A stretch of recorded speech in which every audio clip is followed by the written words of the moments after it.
એક નહીં બે વાવાઝોડા. ગુજરાત નજીક બંને દિશાઓમાં વાવાઝોડા. અરબ સાગર બાદ પશ્ચિમ બંગાળમાં સિસ્ટમ. પશ્ચિમ બંગાળની સિસ્ટમથી ભારે વાવાઝોડું ફૂંકાઈ શકે. ગુજરાતમાં પણ વાવાઝોડાની અસર થઈ શકે.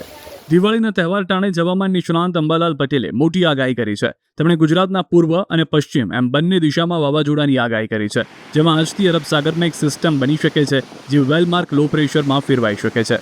22 ઓક્ટોબર સુધીમાં દક્ષિણ ગુજરાતના ભાગોમાં હળવા ભેજના કારણે હળવો વરસાદ થઈ શકે છે અથવા વાદળછાયું વાતાવરણ આવી શકે છે. તેમાં પણ 20 થી 22માં દક્ષિણ ગુજરાતના આહવા, ડાંગ, વલસાડના ભાગોમાં વરસાદ થઈ શકે છે. તો બંગાળ ઉપસાગરમાં પણ એક સિસ્ટમ બની શકે છે અને 23 અને 24 ઓક્ટોબરે વાવાઝોડું આકાર લઈ શકે છે.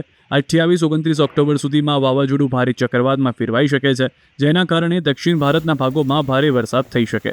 એટલું જ નહીં, આ વાવાઝોડું પશ્ચિમ સૌરાષ્ટ્રથી દૂર રહીને રાજસ્થાનના ભાગ, પાકિસ્તાનના ભાગ અને ઉત્તર ભારતના ભાગોમાં જવાની શક્યતા છે. જોકે તેનો ટ્રેક હાલ કહી શકાય નહીં, એવું તેમણે ઉમેર્યું છે. અરબ સાગરમાં તારીખ 19મી ઓક્ટોબરથી એક સિસ્ટમ મજબૂત બનશે, વેલમાર્ક લો પ્રેશરમાં ફેરવાશે અને ધીરે ધીરે આ હલચલ મજબૂત જોતી જોવા મળશે. પરંતુ તે પછી જોવા જઈએ તો બંગાળ ઉપસાગરમાં એક સિસ્ટમ બની રહેશે.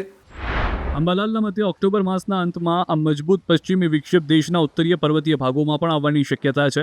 વળી અરબી સમુદ્રનું વાવાઝોડું અને બંગાળના ઉપસાગરમાં ચક્રવાતને કારણે ગુજરાતના વાતાવરણમાં પણ પલટો આવશે અને 7 નવેમ્બર બાદ ગુજરાતમાં પણ હવામાનમાં પલટો જોવા મળે અને ભર શિયાળે ચોમાસા જેવો માહોલ બની શકે. નવેમ્બરમાં અરબ સાગરના ચક્રવાતની અસર રાજસ્થાનના ઉત્તરના ભાગો અને ઉત્તર ગુજરાતના ભાગો સુધી વર્તાઈ શકે. તો હવામાન વિભાગના મતે દિવાળીના તહેવારોમાં પણ વરસાદ થઈ શકે. 5 દિવસ દક્ષિણ ગુજરાતમાં વરસાદની આગાહી છે, જેમાં સુરત, તાપી, ડાંગ, વલસાડ, નવસારી ઉપરાંત દમણ અને દાદરાનગર હવેલીમાં સામાન્ય વરસાદની આગાહી છે.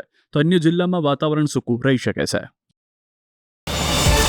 QR કોડ સ્કેન કરો અને ડાઉનલોડ કરો ન્યૂઝ 18 એપ. મેળવો ગુજરાત અને દેશ દુનિયાની પળે પળની અપડેટ્સ.